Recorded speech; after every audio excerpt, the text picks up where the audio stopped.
Desde Lima, Perú, y por la frecuencia de Radio Independencia, la radio del folclore, damos inicio al programa Síntesis Semanal. Programa de análisis de la realidad internacional, nacional y local. Queda con ustedes en la conducción el analista en temas políticos, Willy Cotrina Aguilar.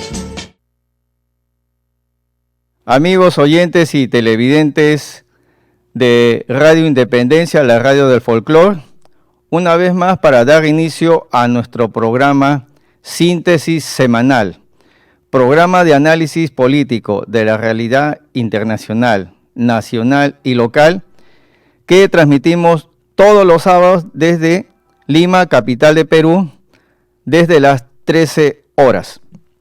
En la conducción, Willy Cotrina Aguilar, y en los controles de audio y video, el señor Raúl Toribio. Para recordarles, amigos, que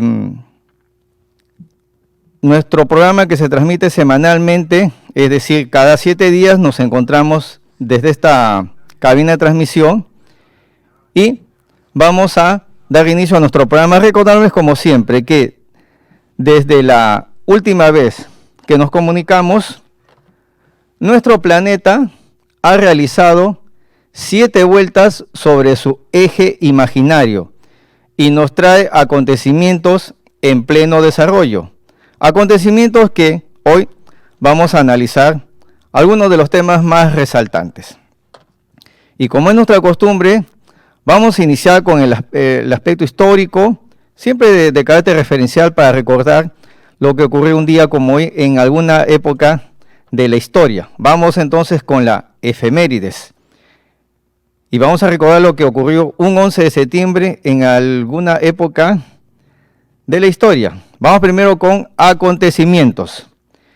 Y nos trasladamos a la ciudad de Santiago, en Chile, porque hoy, 11 de septiembre, vamos a observar que resulta que han ocurrido diversos acontecimientos en distintos momentos de la historia, pero coincidentemente un 11 de septiembre. Hoy vamos a hablar del golpe contra el presidente Salvador Allende, el derribo de las Torres Gemelas y otras fechas importantes que han ocurrido en algún punto de nuestro planeta. Entonces, nos trasladamos a la ciudad de Santiago, de Chile, porque en 1973 hubo un golpe de Estado que acabó con la democracia en dicho país vecino.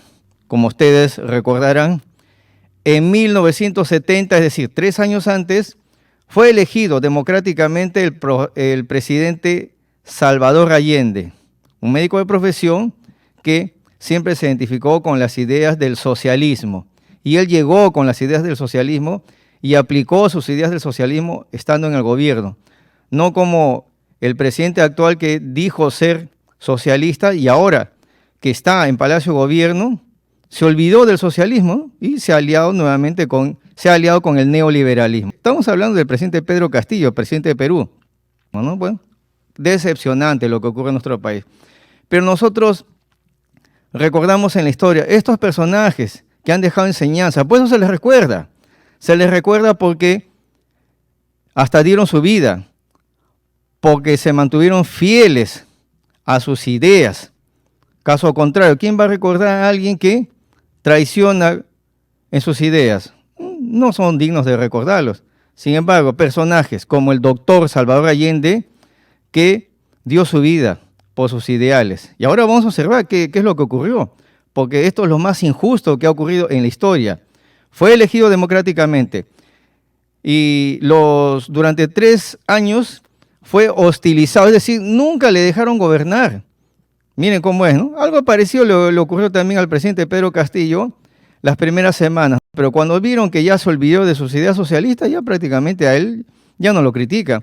Criticarán a sus ministros posiblemente, ¿no? Del gabinete, estamos hablando del presidente Pedro Castillo, presidente de Perú. A sus ministros por ahí sí los están cuestionando, pero al presidente Pedro Castillo, que ya se olvidó del socialismo, él ya no lo critican, ¿no? ¿Cómo ha cambiado el panorama? Es increíble. Volvemos entonces al panorama de lo ocurrido un 11 de septiembre de 1973 en Santiago de Chile. Los primeros meses del gobierno del presidente Salvador Allende ya se observaba problemas sociales. Obviamente, los grupos de poder que no estaban conformes que un gobierno de izquierda tome las riendas de dicho país, comenzaron a sabotear la economía, porque ellos pueden, ellos tienen el poder económico suficiente. ¿Qué es lo que ocurrió? Comenzaron a escasear ciertos productos básicos, comenzaron a escasear los alimentos. A eso se denomina guerra económica. Internamente los grupos de poder ya estaban boicoteando la economía de su propio país. Y obviamente esa escasez de productos de primera necesidad causó impacto en la población, porque es fácil echarle la culpa al gobierno. Y esto facilitó, entre comillas, la labor que ya estaba preparado en el Pentágono estadounidense. ¿Cuál era? Un golpe de Estado militar, así directamente. Y encargaron a ese traidor, porque el presidente Salvador Allende, semanas antes, a este general Augusto Pinochet lo había nombrado jefe de las Fuerzas Armadas de Chile. Y lo primero que hizo Augusto Pinochet es traicionar al presidente que lo nombró en el cargo. Y no solamente lo destituyó, como conocemos a lo largo de la historia, que destituyen presidentes mediante un golpe de Estado, porque con el arquitecto Fernando Belaúnde en nuestro país también ocurrió lo mismo. También hubo un golpe de Estado contra él, encabezado por el general Juan Velasco Alvarado, pero el presidente Fernando Belaúnde, individualista como siempre fue, pensando solamente en él y en su confort, aceptó salir del país en un vuelo que iba rumbo a Buenos Aires y luego partió a Los Ángeles y ahí se quedó radicando durante décadas. Sin embargo, el presidente Salvador Allende, fiel a sus ideales, y no solamente eso, el respeto al voto popular, porque ahora vamos a escuchar cuando él, a través de una radio local, él anunció que el pueblo chileno lo ha elegido para un periodo de gobierno y solamente el pueblo lo puede destituir y no un general o un militar golpista que no tiene la autoridad ni la legitimidad para disponer su salida de Palacio de Gobierno, que es el Palacio de la Moneda, que es el Palacio de Gobierno en Chile. ¿Y qué hizo este genocida de Augusto Pinochet? Ordenó un bombardeo militar a dicho recinto gubernamental. Y es así donde murió el presidente Salvador Allende, asesinado por la propia Fuerza Armada chilena. Fue lo más repulsivo que se puede conocer en la historia. Ordenó, como siempre, por la CIA estadounidense. Era la época de los golpes militares en Latinoamérica para imponer el modelo capitalista de entonces. Para recordar este lamentable episodio donde se acabó con la democracia en Santiago de Chile, vamos, producción, entonces, a recordar este lamentable suceso y las palabras del doctor Salvador Allende cuando, enterado que ya estaban a punto de bombardear Palacio de Gobierno, él dio un último mensaje a la nación. Vamos, producción, con el video 1. Santiago, 11 de septiembre de 1973. Las Fuerzas Armadas y Carabineros de Chile declaran: primero, que el señor presidente de la República debe proceder a la inmediata entrega de su alto cargo a las Fuerzas Armadas y Carabineros de Chile. 5 para las 10 de la mañana. Y aparecen frente al Palacio de Gobierno fuerzas blindadas. Sus ametralladoras apuntan en dirección al palacio. El Palacio de la Moneda deberá ser evacuado antes de las 11 horas. De lo contrario, será atacado por la Fuerza Aérea de Chile y fuerzas terrestres. Yo vengo saliendo de la Moneda y el presidente está decidido a mantener el gobierno. Eso es lo que él dijo y no tiene ninguna vacilación al respecto. Me gusta escuchar. Yo hablé personalmente con él.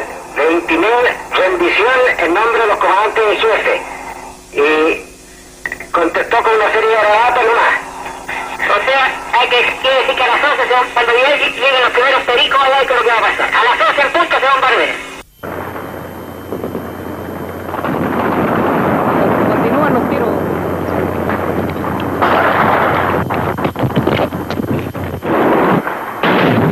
Están disparando contra esta habitación.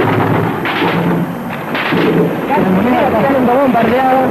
moneda está siendo bombardeada. Los tanques Están disparando con sus bombas. Desde las 10 de esa hora se ha requerido rendición de Salvador Allende y ante la negativa de este se inició ataque aéreo y terrestre contra la moneda. Colocado en un tránsito histórico, pagaré con mi vida la lealtad del pueblo. Tienen la fuerza, podrán avasallar, pero no se detienen los procesos sociales, ni con el crimen, ni con la fuerza. La historia es nuestra y la hacen los pueblos. Sigan ustedes sabiendo que mucho más temprano que tarde, de nuevo, abrirán las grandes alamedas por donde pase el hombre libre para construir una sociedad mejor. ¡Viva Chile! ¡Viva el pueblo! ¡Vivan los trabajadores! Vamos resumiendo de qué se trataba este material fílmico. Está referido al momento en que el golpista, el general Augusto Pinochet, lanza un ultimátum. Como siempre, ¿no? Ellos creyendo que tienen la legitimidad del pueblo, envió a un emisario para anunciarle al doctor Salvador Allende que el general Augusto Pinochet ha tomado el control del país y que a él, es decir, al doctor Salvador Allende, presidente de la República, le otorgan la posibilidad que aborde un avión que lo está esperando en el aeropuerto para salir del país. ¿Se imaginan la prepotencia que implica eso, que un simple militar le diga a una autoridad elegida mediante el voto popular que se vaya del país? Por eso que algunas Fuerzas Armadas están desacreditadas, porque practican esta mentalidad golpista de no respetar la voluntad popular. Obviamente ellos no tienen nada de democrático, si son preparados para la guerra, para el frente de batalla, para llegar a un lugar y disparar contra el enemigo. Entonces, ¿qué hacen ellos involucrándose en política si no están preparados para eso y no tienen conciencia política ellos? Y hacen esto, golpe de Estado para ponerse al servicio ¿de quién? Del Departamento de Estado de los Estados Unidos. Eso es el objetivo. Y es lo que ocurrió en Chile un 11 de septiembre de 1973. Acabaron con la democracia en dicho país y se implantó una dictadura militar, la más represiva que se puede conocer en la historia de Chile. Bueno, Chile hasta antes de ese golpe militar era un país que practicaba relativamente un sistema democrático, porque muchos de nuestros políticos peruanos de décadas atrás, ¿no? De los años 40, 50 hasta el 60, se refugiaban en Chile como asilados políticos. Obviamente, luego ya con este genocida en el gobierno, bueno, no hubo esa posibilidad.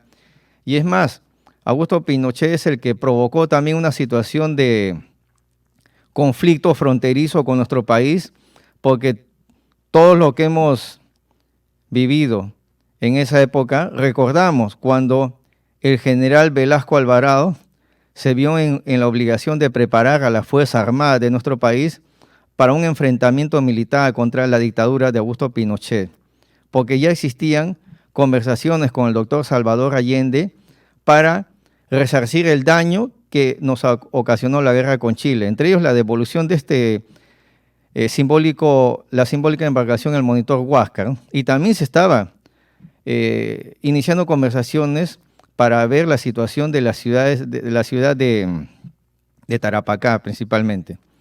Pero con este dictador Augusto Pinochet se truncó esas conversaciones y el general Velasco Alvarado, que era también un hombre de formación militar y un hombre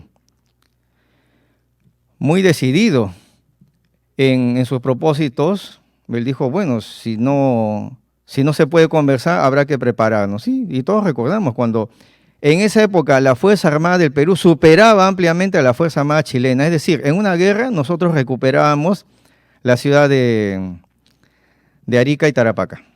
Lamentablemente ustedes saben lo que pasó también con nuestro presidente Juan Velasco Alvarado, ¿no? La CIA también se encargó de doblegarlo, de dañarle la salud y curiosamente, murió en 1975, ¿no? Qué extraño, ¿no? Así mueren muchos presidentes progresistas en nuestra región y en distintas partes del mundo.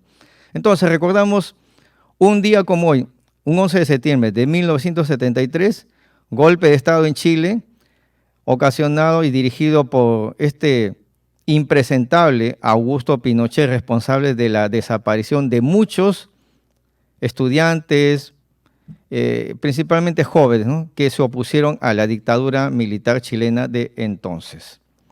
Seguimos, amigos, con el efemérides de lo ocurrido un 11 de septiembre y nos trasladamos al año 1985, porque ahora que estamos hablando de dictadores, nos trasladamos a Buenos Aires, porque en 1985, un día como hoy, se dio inicio a una serie de audiencias ante la justicia argentina, donde llevaron a juicio a 3 dictadores argentinos: Jorge Rafael Videla, Roberto Eduardo Viola y Leopoldo Fortunato Galtieri. Estos 3 mencionados fueron gobernantes secuencialmente en Argentina, dictadores. Mediante un golpe de Estado, primero llegó al poder Jorge Videla en 1976 y luego fue sucedido por, en este caso, por Roberto Eduardo Viola y luego por Leopoldo Fortunato Galtieri. Luego que ellos dejaron el gobierno, se descubrió una serie de excesos, principalmente desaparición de estudiantes, y como estos son crímenes de lesa humanidad, fueron llevados a juicio y condenados a cadena perpetua. Los 3 murieron en prisión. Bueno, eso ya hace algunos años ya se informó de la muerte de ellos, ¿no? Los 3 murieron en prisión. Así mueren los dictadores, en la cárcel. Entonces, para recordar este oscuro episodio de la historia argentina y para recordar, miren lo que van a notar ahora, lo que dijo este dictador Jorge Videla, porque sobre él también vamos a hacer una mención, porque él se involucró en el recordado Mundial de Fútbol Argentina 78, luego lo vamos a comentar. Y él tratando de justificar que una persona desaparecida no implica necesariamente que haya sido asesinado por las fuerzas del orden, él tratando de justificar eso, haciendo un juego de palabras, él decía, bueno, pero si alguien está desaparecido no significa que haya muerto, un desaparecido en una situación especial. Van a escuchar ustedes un juego de palabras que la verdad no se entiende absolutamente nada, pero así trataba a la población y a la prensa de entonces. Para escuchar y ver las palabras de este dictador, Jorge Videla, de la producción, vamos con el video 2. Frente al desaparecido, en tanto esté como tal, es una incógnita el desaparecido. Si el hombre apareciera, bueno, tendrá un tratamiento X. Y si la desaparición se convirtiera en certeza de su fallecimiento, tiene un tratamiento Z. Pero mientras sea desaparecido, no puede tener ningún tratamiento especial. Es una incógnita, es un desaparecido. No tiene entidad, no está ni muerto ni vivo, está desaparecido. Este fragmento de un documental sobre la dictadura en Argentina fue difundido por un canal de la televisión argentina, y donde efectivamente se observa que este individuo se burlaba de la población, porque si han escuchado atentamente lo que señala sobre los desaparecidos, la verdad es que es una burla lo que él menciona. Una persona cuando desaparece es porque ha sido asesinado. De lo contrario, la propia víctima sería la primera persona en anunciarse que está con vida. Entonces lo que dice este individuo realmente es una falta de respeto a la opinión pública. Y por eso fue condenado, porque él nunca pudo justificar esos actos de genocidio en los cuales se vio involucrado. Terminamos aquí esta efeméride de lo ocurrido en Argentina, y como el 11 de septiembre es una fecha donde se han acumulado muchos acontecimientos, continuamos. Ahora sí nos trasladamos a los Estados Unidos. Y obviamente tenemos que hablar del tema que tanto menciona la televisión privada de señal abierta. Porque un 11 de septiembre del año 2001, en los Estados Unidos ocurrió el famoso 11 de septiembre.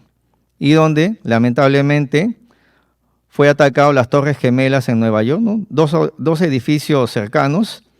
También fue atacado la sede del Pentágono y también no logró su objetivo, pero se precipitó y estalló un avión en la ciudad de Pensilvania. Se informa que el total de fallecidos en ese lamentable hecho ascendería a 3.016 muertos. Aparentemente, ¿no? Se entiende que son más. Y eso sin contar los heridos y personas que padecen hasta ahora secuelas de ese ataque a diversas instalaciones. El solo hecho de personas que sin haber posiblemente padecido una lesión, por el solo hecho que toda esa área, principalmente de Nueva York, donde estaban las Torres Gemelas, se llenó de una enorme nube de polvo que con solo respirar, eso ya causó un daño en el sistema respiratorio de las personas, que hasta ahora están padeciendo secuelas. Entonces, para conocer primero el análisis que nosotros hemos preparado aquí, gracias al equipo de producción de Radio Independencia, hemos trabajado un material en esta ocasión y vamos a considerar aquí que hasta ahora no se ha esclarecido debidamente quiénes han propiciado o quiénes propiciaron ese ataque, porque ustedes deben conocer, tanto que se ha mencionado que el causante fue Osama Bin Laden, habría sido el causante. Resulta que este personaje, Osama Bin Laden, murió de una insuficiencia renal 1 año y medio antes del 11 de septiembre del 2001. Ahora, que luego hayan anunciado que fue capturado en Afganistán años después y que su cuerpo fue arrojado al mar, bueno, pues nos van a tener otra vez con la gran mentira histórica, tan igual como trataron de anunciar de la muerte de Adolfo Hitler. También dijeron que Adolfo Hitler, al ver que ya estaba derrotado por las tropas aliadas, se suicidó, ¿no? Y siempre existió la pregunta, ¿y si Adolfo Hitler se suicidó, entonces dónde está el cuerpo? Es decir, otro caso, Alan García Pérez, también, ¿no? Se suicidó y, bueno, y nadie ha visto el cuerpo. Y ahora se está observando que la propia televisión estadounidense, para el caso concreto de Adolfo Hitler, la propia televisión estadounidense a través del Discovery Channel, existe un canal llamado History, donde ellos han mostrado un documental de varios capítulos donde señalan que Adolfo Hitler pudo huir de Alemania y en un submarino se trasladó a Buenos Aires, donde el gobierno de Juan Domingo Perón le brindó protección. ¿Se dan cuenta cómo a lo largo del tiempo se van descubriendo hechos? Y nosotros lo que hacemos aquí en el programa Síntesis Semanal, con el análisis respectivo, también tenemos algunas conclusiones. Hasta ahora no se ha determinado la participación del entonces presidente George Bush, porque qué curioso, a raíz de ese lamentable hecho del 11 de septiembre en Nueva York, el gobierno encontró un buen motivo para variar toda la legislación de su país, es decir, más represión contra su propia población, y no solamente eso, para abocarse a invadir diversos países de Oriente Medio, porque estaba previsto invadir 7 países árabes. Eso lo dijo un general del ejército de nombre Wesley Clark. Recuerden el nombre, Wesley Clark, un general del ejército que años antes, él dijo, yo he escuchado en el Pentágono una conversación de los altos mandos donde ellos indican que ya tienen un proyecto para derrocar el gobierno en 7 países árabes. ¿Y aquí ocurrió eso? Necesitaban un pretexto para iniciar guerra contra diversos países y ahora lo recordamos. Atacaron Irak cuando estaba Saddam Hussein y lo derrocaron. Luego en el 2011 atacaron Libia, donde estaba el líder Muammar Gaddafi. Y la opinión pública mundial cuestionó eso, al contrario. Justificaron diciendo, bueno, sí, esto para que no vuelva a ocurrir otro 11 de septiembre. Está bien que Estados Unidos intervenga. ¿Se dan cuenta? Crearon un escenario adecuado, es decir, el pretexto de que como los han atacado, ellos también tienen que intervenir. ¿Y qué encontraron en el caso de Irak, cuando estaba Saddam Hussein? ¿Recuerdan? Acusaron al líder Saddam Hussein que ocultaba armas nucleares. Ya. Ocurrió la invasión a Irak el año 2003 y encontraron armamento nuclear, no encontraron nada. ¿Y ahora quién se hace responsable de esos hechos? Nadie, están tranquilos esos gobernantes. George Bush, este personaje tan cuestionado, está tranquilo viviendo ahí sus últimos años de vida. Y estas 3.000 personas que murieron en su propio país, ¿quién va a resarcir ese daño causado? Entonces, para tener el detalle de lo que ocurrió el 11 de septiembre en los Estados Unidos, producción, vamos con el video 3. Presuntos objetivos del 11 de septiembre. El 11 de septiembre de 2001, 4 aviones comerciales estadounidenses fueron presuntamente secuestrados por 19 hombres que se dividieron en 4 grupos. El vuelo 11 de American Airlines fue el primero en ser tomado a las 8 de la mañana. Con 92 personas a bordo, desplegó del Aeropuerto Internacional Logan en Boston con dirección a Los Ángeles. 15 minutos después, el vuelo 175 de United Airlines, con 65 personas a bordo, despegó del mismo aeropuerto y hacia el mismo destino. Le siguió el vuelo 77 de American Airlines, que trasladaba a 64 personas desde el Aeropuerto Internacional Dulles de Washington, D.C., también con dirección a Los Ángeles. El cuarto fue el vuelo 93 de United Airlines con 44 personas a bordo. Despegó del Aeropuerto Internacional de Newark, en Nueva Jersey, hacia San Francisco, California. Poco después de las 9 de la mañana, los vuelos 11 y 175 embistieron contra las Torres Gemelas del World Trade Center en Nueva York. El primero impactó la Torre Norte y el segundo la Sur. En el lapso de 2 horas, ambos rascacielos se derrumbaron. El vuelo 77 fue empleado para ser impactado contra la fachada oeste del Pentágono en Virginia, y el cuarto avión, que correspondía al vuelo 93, tenía como objetivo el Capitolio en Washington, D.C. Sin embargo, no se concretó. Un presunto enfrentamiento entre pasajeros y tripulantes contra los secuestradores hizo que la aeronave perdiera el control e impactara en un campo abierto cerca de Shanksville, Pensilvania, aproximadamente a 208 kilómetros de la sede del legislativo estadounidense. Los acontecimientos dejaron más de 3.000 muertos y más de 6.000 heridos. En la versión oficial, se calificó al suceso como un atentado terrorista atribuido al grupo extremista Al-Qaeda. Sin embargo, años después, aparecieron varias evidencias que pusieron en entredicho el discurso del gobierno respecto a los hechos. De acuerdo con la organización Científicos por la Verdad sobre el 11 de septiembre, los impactos de los aviones contra las Torres Gemelas y los posteriores incendios no podrían haber provocado el derrumbe total de las infraestructuras y menos a la velocidad en la que se desplomaron. Expertos defienden que el derrumbe del World Trade Center no fue una consecuencia de los daños generados por los impactos de los aviones, sino debido a explosivos implantados en los edificios para los cuales se utilizaría la nanotermita, un material compuesto intermolecular metaestable de uso militar para elaborar propelentes, explosivos y pirotecnia.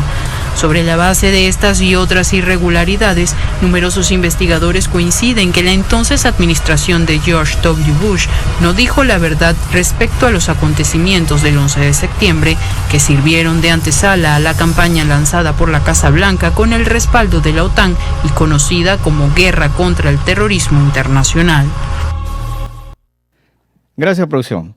Ahora vamos observando algo. El material que hemos presentado, elaborado aquí por nuestro programa Síntesis Semanal, gracias también a nuestra colaboradora Susana García, que nos ha ayudado en narrar este material, se va a observar lo siguiente, que los Estados Unidos podría ser el pionero en utilizar como pretexto el tema del terrorismo. Ya lo están viendo. Aparentemente, ante un ataque del terrorismo internacional, ellos así lo describen, según ellos, de Osama Bin Laden, el cual ya 1 año y medio antes había muerto de un problema renal, encontraron como pretexto para contraatacar. ¿Y no les parece similar ese esquema tan perverso que también se está aplicando en nuestro país cada vez que los golpistas que aún subsisten en nuestro país, que no aceptan el triunfo del presidente, el triunfo electoral del presidente Pedro Castillo, paran acusando, ¿no? Lo que coloquialmente aquí se denomina el terruquear, ellos lo utilizan mucho, ¿no? En estos últimos días, en esta última semana, estuvieron atacando al ministro de Trabajo, Iber Maraví, acusándolo, ¿no?, de que tiene vinculaciones con Sendero Luminoso y que por lo tanto es un terrorista. Esa idea, ese esquema, es similar a lo que aplica a los Estados Unidos también para invadir países árabes. Claro que no es nuevo, porque Adolfo Hitler, para que vean desde dónde vienen las ideas, Adolfo Hitler también, cuando ya logró ser nombrado canciller, que en Alemania equivale a ser primer ministro, él también para, entendámoslo así, para librarse de la oposición que estaban en el Congreso Nacional, ¿él qué hizo? Simuló también un ataque contra su persona, ¿no? Él anunció que había sido víctima de un ataque y encargó por ahí a alguien que coloque una bomba a cierta distancia, y él dijo, si están atentando contra la vida del canciller, debemos tomar medidas drásticas, y declaró estado de emergencia, y el primer acto que realizó es cerrar el Congreso Nacional y impuso una dictadura. Entonces, este pretexto que los están atacando, que hay terrorismo, ha sido copiado por las grandes corporaciones que gobiernan los Estados Unidos, porque ustedes saben, los Estados Unidos es un país controlado por grandes corporaciones financieras internacionales. Y ahí está. En nuestro país aplican lo mismo también, ¿no? Quieren desacreditar a alguien, es terrorista. Eso ya no llama la atención. Vamos a continuar con las efemérides porque es abundante la información y los hechos que han ocurrido un 11 de septiembre en distintas épocas de la historia. Ahora, nos trasladamos a la República Bolivariana de Venezuela, porque también un 11 de septiembre ocurrió un hecho en dicho país.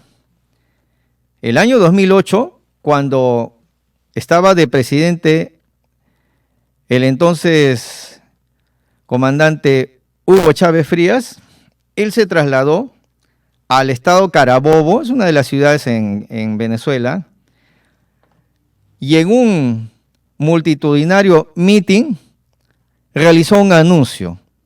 Y este anuncio lo realizan líderes que tienen el respaldo de una población y que tienen la suficiente legitimidad para enfrentarse a potencias extranjeras. Bueno, y todos sabemos que Estados Unidos tiene un enfrentamiento abierto existe un enfrentamiento abierto entre los Estados Unidos y la República Bolivariana de Venezuela.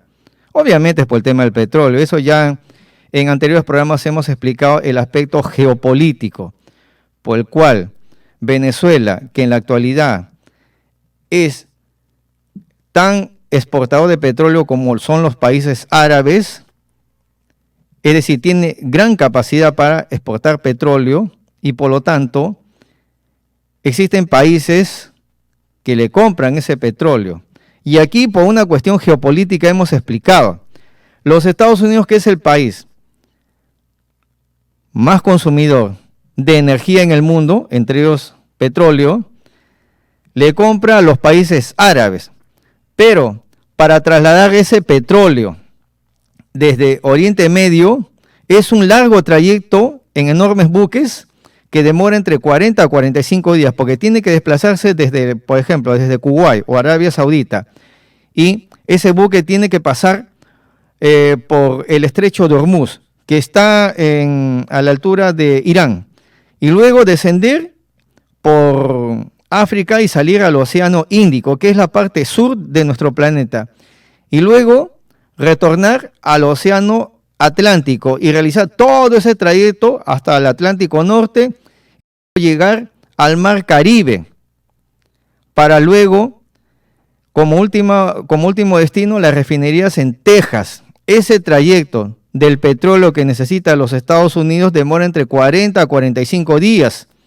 Sin embargo, Venezuela, que también es un país exportador de petróleo, está prácticamente al frente de Florida. Y para que ese petróleo de del Zócalo venezolano lo puedan trasladar, demora apenas 4 o 5 días. Entonces es evidente que los Estados Unidos necesita de las reservas petroleras de Venezuela, pero como existe un gobierno que le ha puesto condiciones, existe un conflicto entre ellos. El problema es netamente por petróleo entre los Estados Unidos y Venezuela. Aquí no tiene nada que ver que, mira, en Venezuela hay una crisis. Bueno, si Estados Unidos aplica lo que ellos denominan sanciones económicas, es decir, como si ellos fueran nuestros dueños, nos aplican sanciones económicas, nosotros nos preguntamos, ¿y quién se cree los Estados Unidos? El gobierno de los Estados Unidos, ¿quién se cree ellos para imponer sanciones a uno, para brindar facilidades a otro? ¿Qué es esto? Esto es una dictadura mundial. Ese conflicto que tienen los Estados Unidos con Venezuela, que es por petróleo, lo explican de otro modo, ¿no? Dicen, en Venezuela hay una dictadura, ¿qué? ¿Y en los Estados Unidos no existe dictadura? En Estados Unidos existen solamente 2 partidos que gobiernan dicho país a lo largo de su historia. Desde que existen como nación en 1776, solamente 2 partidos políticos vienen gobernando ese país, o el Partido Republicano o el Partido Demócrata. No existen otro partido. Aquí en nuestro país, por lo menos, existen otras opciones, ¿no? En la última elección se presentaron para participar en la última elección presidencial 18 partidos, imagínense. Y los Estados Unidos, ¿por qué 2 nada más? ¿Qué es esto? Esto es una dictadura bipartidaria, lo que existe en los Estados Unidos. Ese tema ya hablaremos en otro momento sobre su sistema electoral. Muy, muy cuestionado su sistema electoral de lo que ocurre en los Estados Unidos. Entonces, en Venezuela, un 11 de septiembre del año 2008, el presidente Hugo Chávez, al enterarse que por conflictos que también existía con el gobierno de Bolivia, en ese entonces a cargo de Evo Morales, resulta que el gobierno estadounidense había decidido expulsar al embajador de Bolivia en Washington. Y Hugo Chávez, solidario con el gobierno de Evo Morales, dijo, me acabo de enterar que han expulsado al embajador boliviano en Washington, y en solidaridad yo también dispongo lo mismo. Le otorgo 72 horas de plazo al embajador estadounidense aquí en Venezuela para que se retire del país. Lo expulsó al embajador estadounidense. Y eso solamente lo realizan líderes que tienen respaldo de su población. Claro, habría que preguntar, ¿y nuestro actual presidente Pedro Castillo podría tomar decisiones así? Bueno, yo les aseguro que él ni habrá pensado esto, porque alguien que ya se ha alineado con el neoliberalismo, pues jamás se va a enfrentar a la hegemonía estadounidense. Para recordar entonces este episodio de lo que es un liderazgo y cómo sí existen mandatarios que se enfrentan a la hegemonía, en este caso a la hegemonía estadounidense, vamos a recordar este episodio. Producción, vamos con el video 4. Nos informan en este momento que ahora mismo el Departamento de Estado de los Estados Unidos acaba de anunciar la expulsión del embajador de Bolivia de su territorio.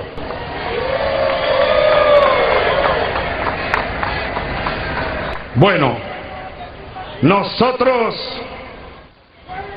comenzamos desde este momento a evaluar las relaciones diplomáticas con el gobierno de los Estados Unidos. Acabo de hablar con el canciller y para que Bolivia sepa que no está sola, a partir, ¿qué hora es?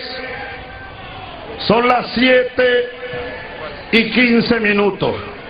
Tiene 72 horas a partir de este momento el embajador yanqui en Caracas para salir de Venezuela. En solidaridad con Bolivia y el pueblo de Bolivia y el gobierno de Bolivia.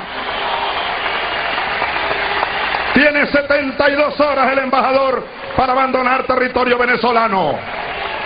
Y de inmediato, señor canciller Maduro, de inmediato mande por nuestro embajador antes que lo echen de allá, que se venga de una vez nuestro embajador, el gran compañero Bernardo Álvarez, que regrese a la patria. Cuando haya un nuevo gobierno en Estados Unidos, mandaremos un embajador, un gobierno que respete a los pueblos de América Latina, a la América de Simón Bolívar, carajo. Váyanse al carajo, yanquis, que aquí hay un pueblo digno. Aquí hay un pueblo digno, yanquis. Váyanse al carajo 100 veces.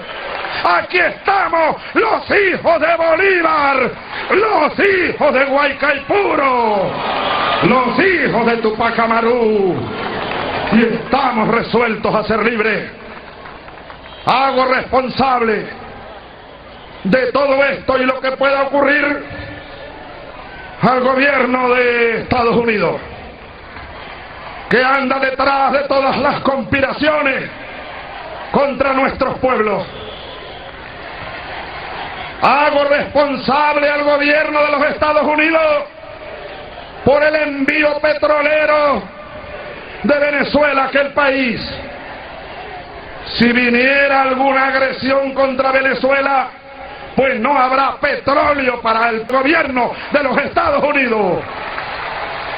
Nosotros, yanquis, sépanlo, estamos resueltos a ser libres, pase lo que pase y cuéstenos lo que nos cueste. Ya basta de ustedes, yanquis, ya basta. Ojalá, como dicen nuestros hermanos los árabes, ojalá, inshallah, salam aleikum, ojalá que algún día el pueblo de los Estados Unidos tenga un gobierno con el que se pueda conversar. Ojalá algún día, pronto, más pronto que tarde, ese país tenga un gobierno que respete a los pueblos y los gobiernos de América Latina. No le pedimos más nada, que nos respeten, porque nosotros merecemos respeto.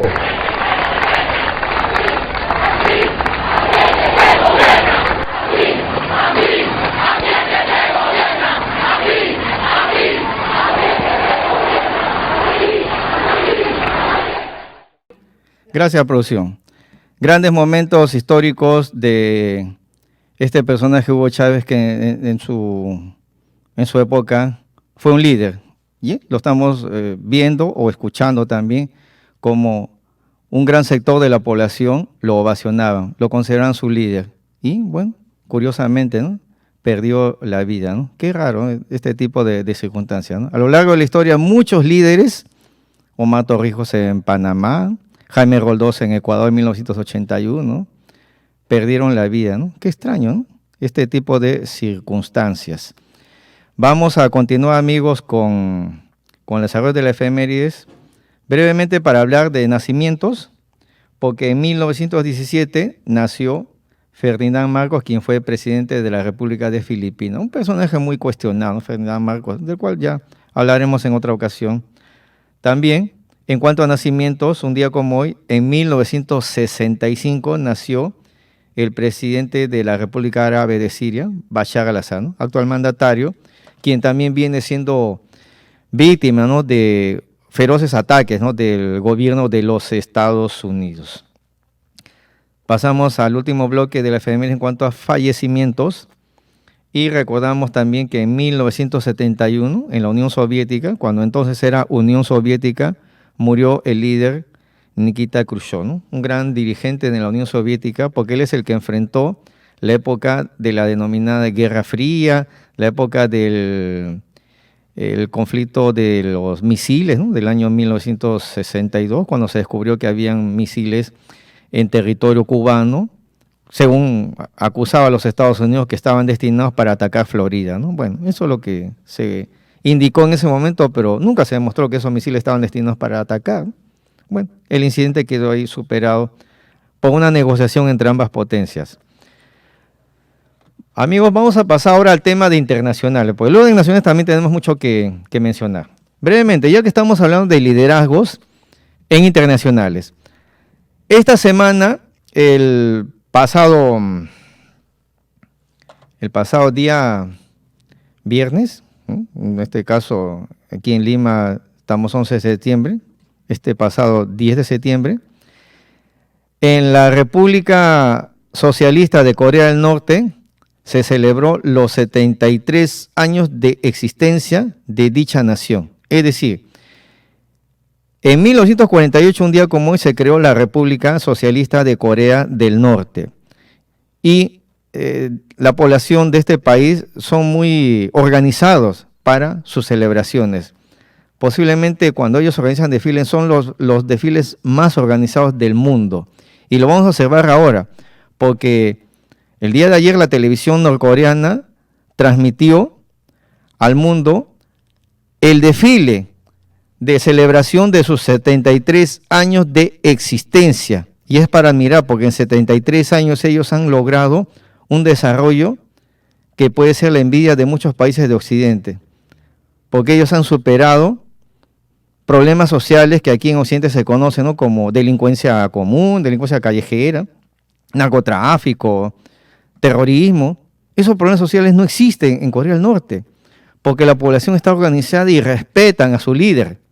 Y vamos a observar en esta ceremonia de la Agencia Estatal de Noticias KCNA, cuando inició su transmisión el día de ayer para difundir el desfile militar por la celebración de los 73 años de existencia de la República de Corea del Norte. A ver, producción, vamos con el video 5 para narrarlo brevemente, porque hay partes que están en idioma coreano. En lo posible vamos a ir explicando. Vamos, producción, con el video 5. Transmisión de la televisión norcoreana, la cadena KCNA. Se va a dar inicio a la transmisión del desfile de celebración de los 73 años de existencia. Escuchen esta parte. Se escucha el reloj que anuncia el inicio de la ceremonia. La narradora de la transmisión es la célebre periodista Ryu Seung-hee.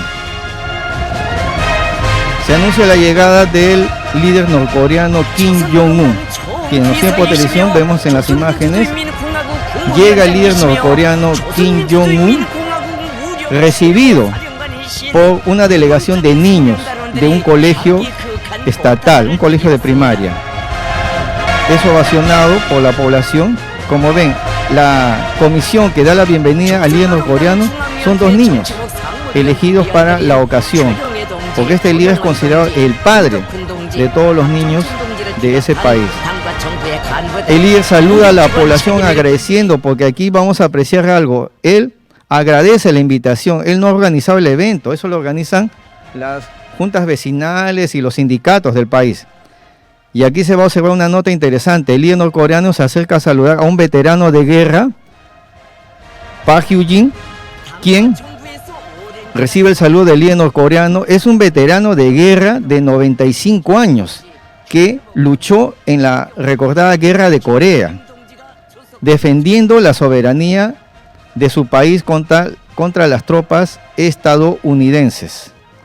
Ahora, se aprecia también en imágenes que llega el comandante general de la Fuerza Armada para pedir autorización al líder norcoreano y así dar inicio a la ceremonia, al desfile.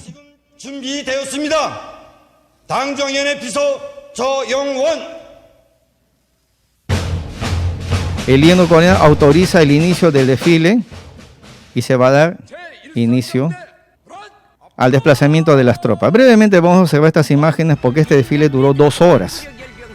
Brevemente se observa las tropas desfilando ante el estrado del mandatario, el líder Kim Jong-un. Terminada el desfile, el líder norcoreano se despide de la población. Agradece la invitación porque, como les hemos dicho, él fue invitado a esa ceremonia, él no ha organizado el evento. y él como un ciudadano más es invitado a participar. Y va a terminar la ceremonia.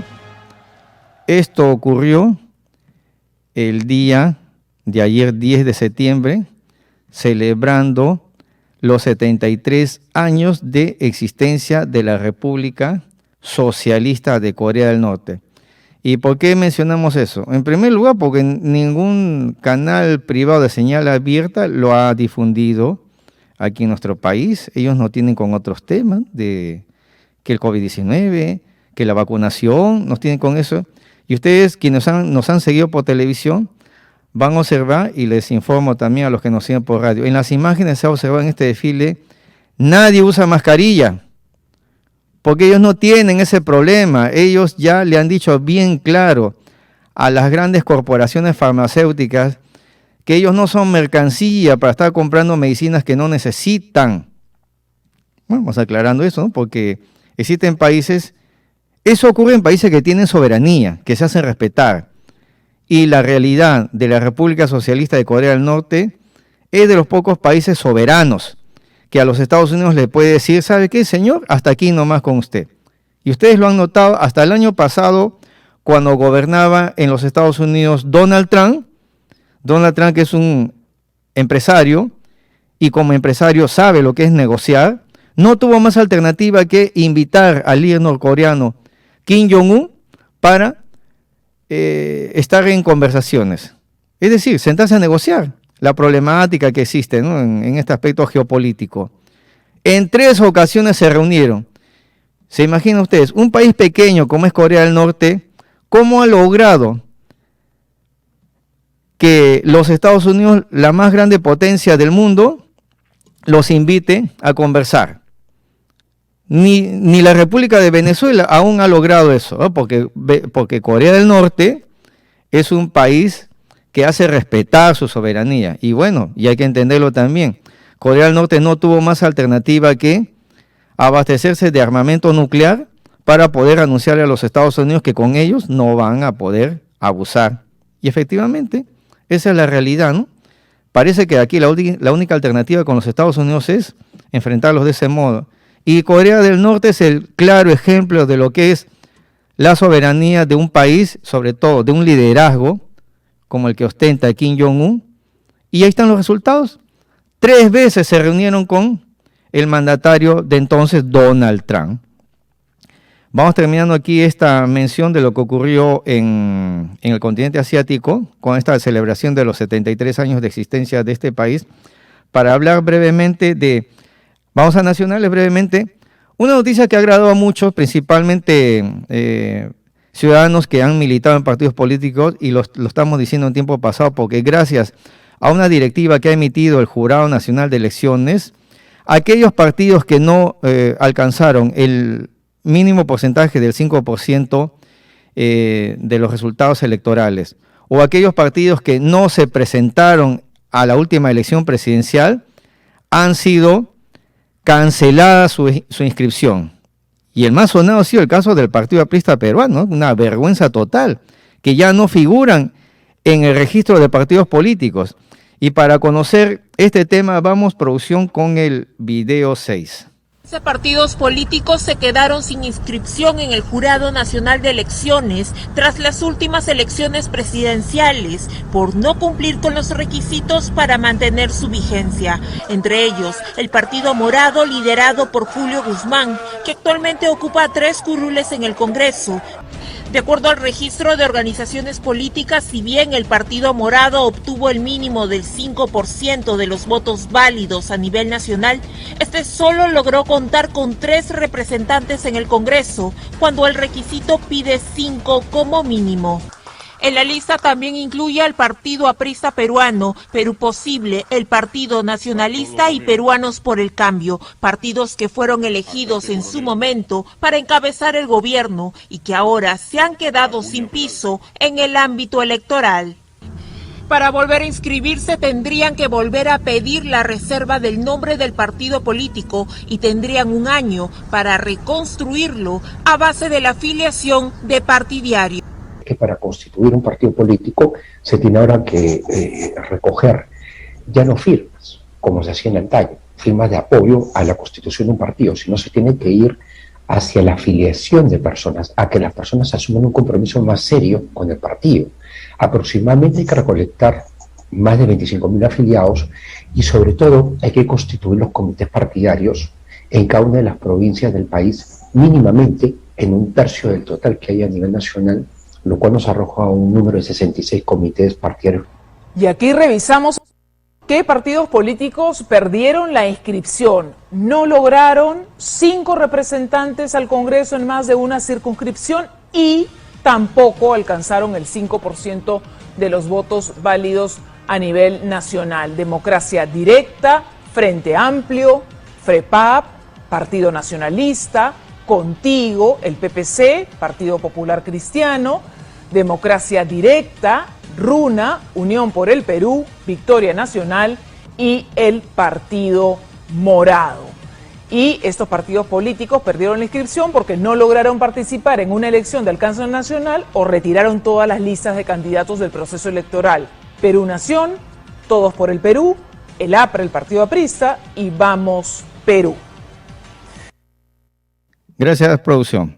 Vean este tema, amigos, de carácter nacional, porque a raíz de los resultados del último proceso electoral de la primera y segunda vuelta, los partidos políticos que no alcanzaron un mínimo porcentaje del 5% del total de votos quedan excluidos ya como partido político. Bueno, ellos podrán reunirse de manera privada, pero ya no podrán participar en un proceso electoral porque no están reconocidos ante el Jurado Nacional de Elecciones, no están reconocidos como partido político. Ahora, para lograr una reinscripción, es decir, ellos pueden obtener nuevamente su inscripción y reconocimiento, pero ahora los requisitos, en realidad es lo más razonable. Ahora sí existen requisitos que indicará que efectivamente existen como organización partidaria.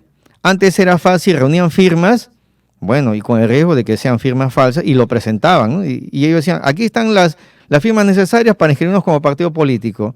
Y muchas veces faltaba un control estricto y lograban una inscripción. Ahora no, el requisito es, no se requiere de firmas, se requiere de afiliados. ¿Y qué implica un afiliado? Es aquella persona que llena una ficha de inscripción y tiene que acudir a una serie de charlas de esa organización partidaria. En esa condición de afiliado, ellos tienen que reunir 25.000 afiliados. Con ese requisito recién podrán ellos solicitar nuevamente su inscripción ante el Jurado Nacional de Elección. Y aquí están las consecuencias, principalmente del Partido Aprista. Estos personajes tan siniestros que controlaban desde la cúpula partidaria, miren las consecuencias que han generado. Al partido histórico, APRA, lo han desaparecido sus propios dirigentes de la cúpula, ya sabemos qué personajes, algunos de ellos congresistas, ¿no? Muy lamentable este hecho. Y de otros partidos también que algunos de ellos fueron gobierno, ¿no? Como el de Perú Posible del prófugo Alejandro Toledo. Este es el panorama que existe en la realidad en nuestro país, una crisis política en cuanto a organizaciones partidarias. Vamos terminando, amigos, aquí el desarrollo de nuestro programa. Les agradecemos por la atención brindada. Nos estaremos reuniendo la próxima semana con la emisión de un nuevo tema, ya con el acontecer en los próximos 7 días. Hasta entonces, amigos. Un chocolat,